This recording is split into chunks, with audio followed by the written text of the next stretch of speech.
एडियन से मैं हूं आकाश न्याजी। चौधरी शाफिक हुसैन ने टेफ्टा अदारों में 5 लैंग्वेज कोर्सेज का अजरा कर दिया है। लाहौर गुजरात में जर्मन, रावलपिंडी में जापानी, सियालकोट में कोरियन और मुल्तान में अरबी कोर्स करवाए जाएंगे। 5 अगस्त से बाकायदा क्लासेस का अजरा शुरू कर दिया जाएगा।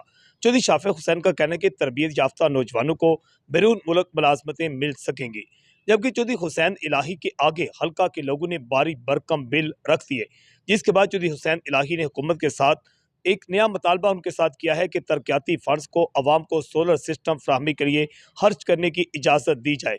सोलर सिस्टम तनसीब से फौरी रिलीफ मिलेगा। तमाम आदमी यकमुश्त अदायगी नहीं कर सकता और खलका भर में मैं जहाँ भी जाता हूँ लोग बिजली के बिल जो है उसमें कमी का मुझसे मुतालबा करते हैं। जबकि चौधरी परवेज इलाही के गिर्द एक बार फिर जो है सरकारी महकमों ने घेरा तंग कर दिया है। चौधरी परवेज इलाही को एंटी करप्शन पंजाब ने एक बार फिर तलब कर लिया। मीडिया हाउसेस को गैर कानूनी तौर पर 2 अरब 4 करोड़ पे फंड जारी करने का इल्जाम लगाया गया है। 21 जून को परवेज इलाही की रिहाई हुई थी और उनकी दोबारा गिरफ्तारी का अमकान जाहिर किया जा रहा है। जबकि दूसरी जानिब जो है भारी भरकम बिलों के खिलाफ जो है इस वक्त जमात इस्लामी वो भी सड़कों पर आ चुकी है और कल जो है मुकम्मल तौर पर हड़ताल का ऐलान किया गया है और इसमें एक तहरीक का आगाज भी किया गया है। जबकि ग्रीन पार्टी ने भी 13 जुलाई को एहतजाजी मार्च का ऐलान किया है कि इसराइल के खिलाफ गुजरात समेत मुल्क भर में एहतजाज किया जाएगा।